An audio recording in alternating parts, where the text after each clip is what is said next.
Welcome back. This is Salam Media Highlights with myself, Salah Lomakwidiri, and we'll be delving into an interesting topic in a bit. And I think it's one that's very, very important to have and one that's very, very relevant considering the times that we find ourselves in.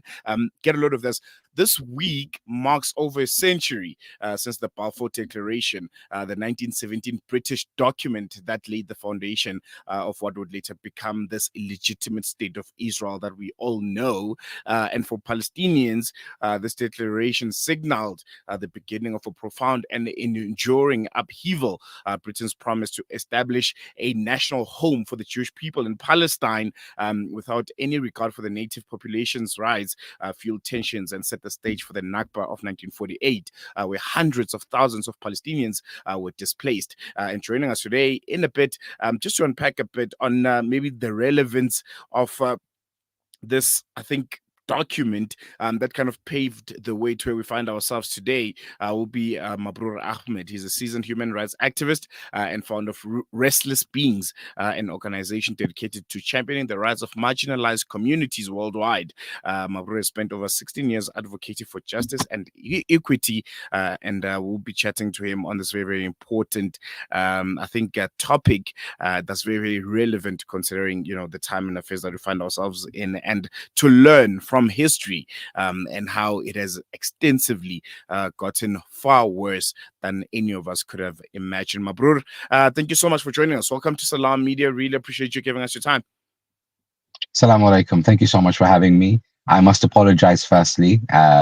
We have quite a lot of emergency work going on in Gaza and Lebanon at the moment, which is the reason why I look slightly disheveled and I'm speaking to you from my car. No worries at all. No worries at all. I think we are in times of war, and it's expected that it's all hands on deck. But just to jump into the conversation that we're having right now, it would to a lot it would feel almost insignificant to talk about a declaration that is over 100 years late. That it is basically established the state of Israel. But how significant would you say it is that we know and understand the Balfour Declaration and its significance over 100 years later? Yeah, I mean, I think it's at the very core of everything that we see in terms of the Palestine issue and this creation of as you mentioned, the state, which in many circles is regarded as an illegitimate state of Israel. And it's not just about the establishment of the state; it's about the way that that state then behaves. Obviously, this document, the declaration, the Balfour Declaration of 1917, essentially gave a people without a land the access as if it was a land without people, and that land is and wasn't without people. That was the home of the Palestinians. It was regarded as Palestine. Many pro-Zionists argue that the idea of Palestine isn't even a real thing. Well, this document kind of proves that it absolutely was, because it regards that territory as Palestine, and that's where the land for the Jewish people's home was to be created. So that almost falls on deaf ears there. But then if you look at the way that the state then behaves as a result, the state of Israel, it acts without any impunity. It acts as if almost there are no rules which it must adhere to. And that only comes about from the fact that this state was created without accountability, without consultation, without any sort of form of international diplomacy whatsoever. And so that's what you see today. You see a country which is able to attack Gaza, it's able to attack West Bank, but more crucially, it's able to attack Lebanon, Syria, Iraq, and even Iran with virtually zero international impunity. Mm. And just from your own opinion and how you view things and your perspective, what would you say or what do you see rather as the declaration's most consequential impact on Palestinian society and also the wider region of that part of the Middle East? Well, first things first, I think, the fact that Britain felt it was in a position where it, as colonial master, can give away land and change borders, gives rise to the fact that Israel now sees itself as a colonial master in the Middle East, right? So it was given powers by an executive which didn't really have power over that land. It was a taken power. And so therefore Israel now has also taken on that mantle of taking power, as opposed to what would happen in normal human geography, which is, discussions, even wars, diplomacy, many things that settle borders, many things that settle what you call international justice. This land was given without justice, and so therefore the owners of this land now, Israel, also act without any regard for justice. And I think, when you look at the Middle East as a whole, the entire Middle East has a very similar sort of story, whether it's the British or whether it was, the French in Syria and Lebanon, etc. You see the same sort of effects happening day in, day out. That's the reason why the entire region is destabilized, and it will be destabilized until and unless there is actual kind of a discussion and diplomacy from within the peoples themselves. You're going to have despotic rulers, you're going to have despotic regimes, as we've seen throughout the region for the past 100 years or so. And I think one thing that always comes at me is the question that a lot of people don't really ask is Britain itself. What role do you think they should be playing when it comes to addressing the consequences of the Balfour Declaration? Because ultimately, we find ourselves where we are today because of their doing. And there's been a lot of talks, and instances where things like, reparations for former, colonies have been paid, and there's been a kind of a taking of responsibility, for the injustices of policies such as the Balfour Declaration. Do you think Britain should be playing a greater role in that regard? Yeah, of course. But I think, when we think about countries, I have a lot of people asking me all the time, why don't the Muslim countries do more for Palestine? And we, as human beings, we imagine, the average person like you and me and everyone else who's listening to the show, we imagine that countries should act the way that human beings act, which is with a degree of respect, with a degree of responsibility, with a degree of heart, with a compass of morality. But ultimately, the way that the world is in existence in a nation state way, nation states and countries don't act in the same way that people do, which is to have discussion, to have diplomacy, to have reasonability, to have moral compasses. They act only in the only currency that they understand, which is their borders, their security, their economy, their trade. So far as Britain is concerned, we're expecting Britain to have this role of sort of, somewhat generational guilt that they created this mess, and so they should take responsibility for it. But of course, Britain isn't a human being. Britain isn't a person. Britain isn't a concept which has emotions. It doesn't feel the thing such as guilt. What it has is bilateral relations and trade and international responsibilities. But those international responsibilities are set up and legislated in a rule book which was created by other states. So it's only going to be within the realm of a state as what it should do and what it shouldn't do.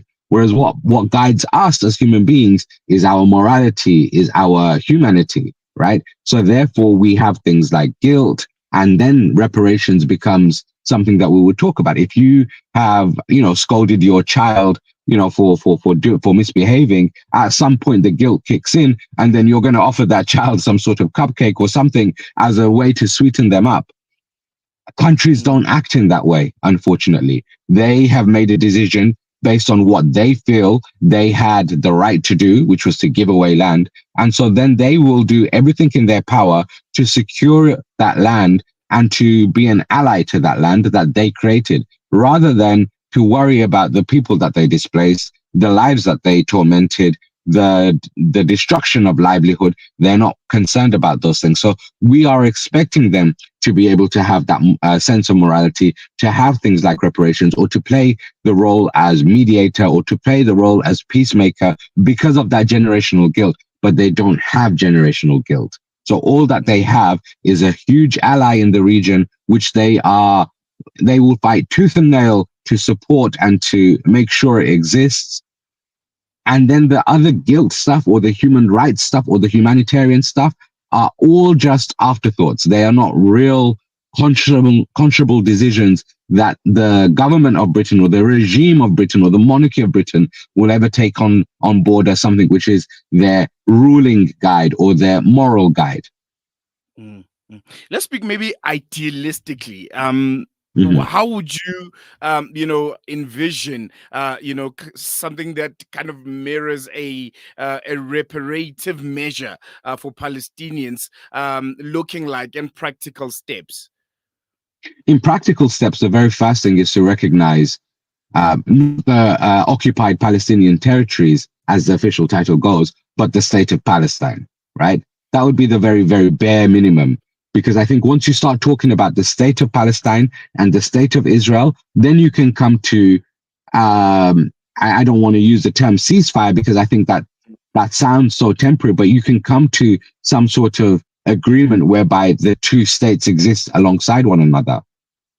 The activist in me says the entire state of Palestine is the entire state of Israel, right? Because that, we shouldn't be talking about 1967 borders. We should be talking about 1947 borders, which was what Palestine was and what was taken away from Palestine, right?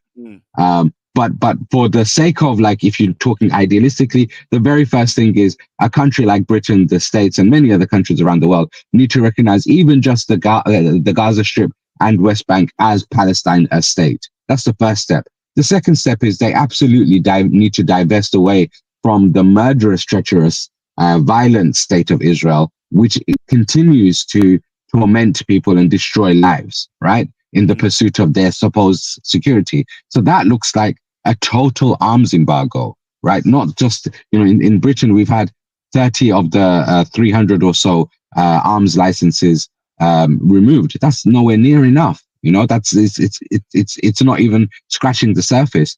Britain is still running reconnaissance flights on behalf of Israel. It's not only just aiding and supplying Israel. It's effectively acting as Israel by running security tests and flights and reconnaissance tests, etc., for Israel. It's acting as Israel. So that is absolutely the very bare minimum. And this is way before we even start talking about the right to return, the right to the Palestinians' own property, and then therefore the financial reparations of 76 years of apartheid and occupation. I think those things are a far cry away. But at the very bare minimum, we need to, Britain needs to recognize the state of Palestine, and it also needs to absolutely revoke all of its arms trade that it has with Israel. No, definitely. What does the declaration, the Balfour Declaration, reveal about colonial attitudes, particularly towards native populations? And how would you say those attitudes also echo in modern day policies, especially in the Middle East? Well, I think first things first, we're being very kind by using the terms native population. I don't think a colonial power sees that a native population as a native population. It just sees them as an obstruction to their greed and an obstruction to what they want to do, right? So whether they're people, whether they're buildings, it matters nothing to them. They see them as obstructions that need to be destroyed and moved out the way, eliminated, erased, right? That's the whole point of colonialism. When it comes to today's world, if you look at just the way that the media reports things, and I know there's been lots of discussions about media reporting, you might see that there's been an attack in Jabalia last week. It's killed 100 people, right? And so that will be reported as, Jabalia is rocked by more aerial bombardment by Israel. But then one or two people might lose their lives by an attack by Hezbollah, and it becomes headline news. Now that just reeks of, and it just perpetuates the idea that Israeli blood, or European blood, or white blood, whichever one you want to use, because colonialism equates the same thing to all of them, is far more valuable, is far more reportable, is far more unconscionable than the death, destruction, and elimination of hundreds, maybe thousands of native population, right? They're not even regarded as people. They're just regarded as numbers. Mm. And that is your modern day colonialism, because that's the mindset that seeps into the everyday average Joe that consumes news in a very quick, almost inhumane way. Let's just quickly look at the headlines, or let's just quickly watch the 10 o'clock news and see what the headlines are. And they're just capturing what's going on in the world. They're not really engaged with it any further. And when you start talking about whether it's 42,000 deaths that are reported in Gaza, or probably the more accurate 100,000 deaths that are regarded in Gaza, they're just numbers. But then when you talk about the attack that took place on Israeli territory, we're talking about the worst thing that's happened since the Holocaust, the absolute crime of crimes, right? But you have a whole genocide happening in front of us, but we're just talking about numbers. Definitely, and I think this reminds me of when the Russia-Ukraine war started, and you'd have reporters, from Western media, literally crying. You'd see them in tears, saying, these are Europeans. I think one even said they have blue eyes and blonde hair, like and they you look and just I, like us, and they look just like us, and you can tell it's quite the opposite right now. It's just reporting on numbers, and that's about it. And I think, you make a very, very interesting point there. And just in closing, can you maybe touch a bit on the understanding of a document such as the Balfour Declaration, and how the state of affairs that we find ourselves in, could it in any way be seen as a stepping stone towards finding a long-lasting solution in the region? Could the understanding of it and acknowledging of the history of the Balfour Declaration be a stepping stone towards finding a long-lasting solution, and some sort of reprieve for the people of Palestine who have endured, I think, unimaginable pain and suffering from the Israeli occupying forces for such a long time? I think when you look at the Balfour Declaration, you have to imagine it as this, right? So you live in a house, you have a neighbor, a friend of yours, say, who lives 3 roads away, and he has a dispute with, his 2 neighbors on each side. If you write a document, you decide to open up your laptop and you write a document that says, actually, you know what, my friend who lives 3 roads away, he has absolute right over both of his fences, and his either side neighbors have no right to say anything. That isn't real life. Yeah, you can't decide something for someone who lives many, many miles away, who has nothing to do with you, and it's not within your remit, it's not within your control, right? So, and that's what the Balfour Declaration did. It decided the fate of millions of people who are 5,000-6,000 miles away, of whom Britain had no control, care, or supporting role over. But they wrote this declaration. It is a fake declaration. It can't really be accepted in real life. But here we are. Here we are. We have a state of Israel that's been based off of a written document that has been presented to the world, 107 years old, which doesn't even conform with international norms of today or even of 1948.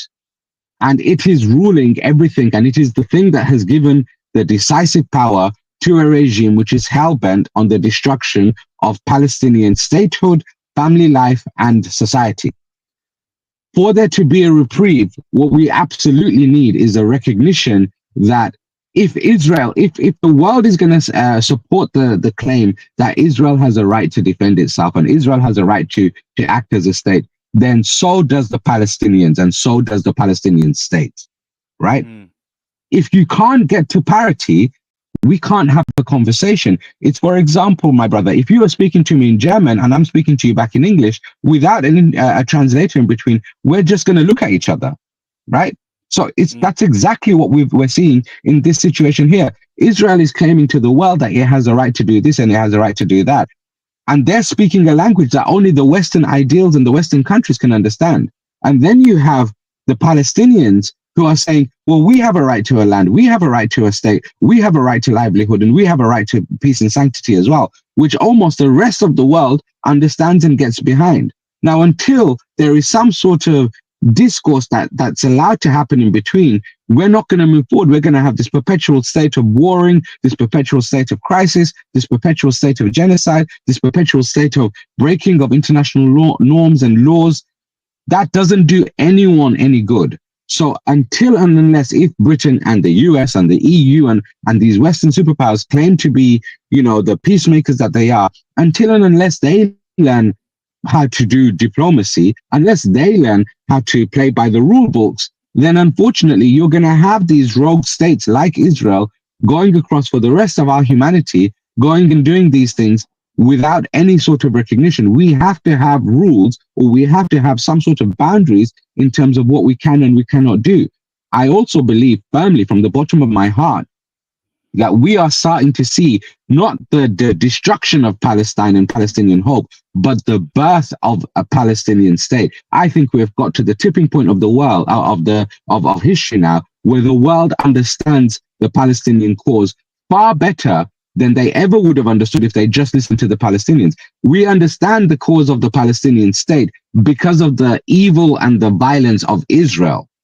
And as a result, I think we will see a Palestinian state. And I think that's the reason why the Palestinians continue to resist just by living. I'm not talking about resistance in terms of your different regimes. I'm talking about resistance in terms of living and saying we are Palestinian and this is our home. That hope only comes because they expect there to be a resolution of Palestine. And I think if the Palestinians are expecting and they're hoping, then who are we not to expect and to hope? We have to be behind that expectation and hope and facilitators of that expectation and hope. And, may Allah allow us to be able to see that day in our lifetimes. But I firmly believe that the Palestinians believe it. And if they believe it, then so should we.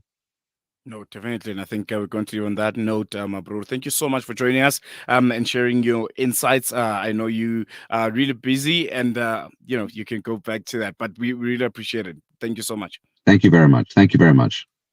There you go. That was Mabrur Ahmed, and he was sharing his insights on the Balfour Declaration and, most importantly, its impact on Palestinian lives almost 100 years on. And to our listeners, thank you for tuning in to Salam Media Highlights on Salam Media. Let's keep questioning, learning, and standing for justice. Till next time, goodbye.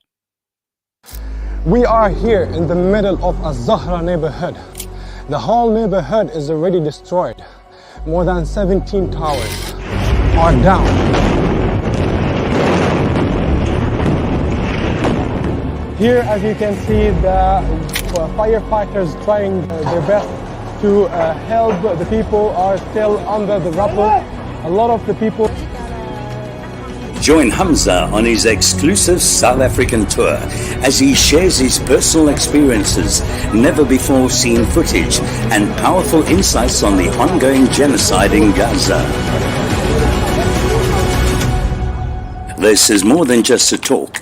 It's an invitation to witness Gaza through the lens of Hamza Sha'alan. Don't miss this opportunity to meet the photojournalist who brought Gaza's pain and perseverance to the world in its darkest moments. Follow Salam Media on social media pages